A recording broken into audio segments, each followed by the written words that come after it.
Rafay salam. Ha, salam, ne var ne yok? Sağ ol. Nətərdir vəziyyət? Gör bakan yoktu şu. Yok, quraq uzaq deyil adam yox. Nə? Aynı arısam ben koyuna törenlerden buraya yığılmışım. Ben gülen şu başka görmürüm. Ona görə deyirsən. Ha korka çekilemi oradan diyelim abi sigaret.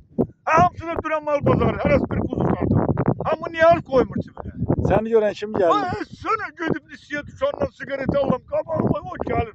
Koyunu koyun orada. Biri oyuna gel, biri bu oyuna gel. Gelen yok şu. Yox, adam Ben de yox. bezmişim bir orada. Demə nə almaq istəyirsən? Ben o kalbette çekiyorum. Ben gören olmaz. Korkum var ki. Yenə bir nə zaman deyəcəklər. Ey yok 200 manata 300 manata kuzu satır. Ben bundan bir blok alacağız koyamadan ha. Ben başta işleyeceğim ha. Hiç kime de asraf da vermeyeceğim.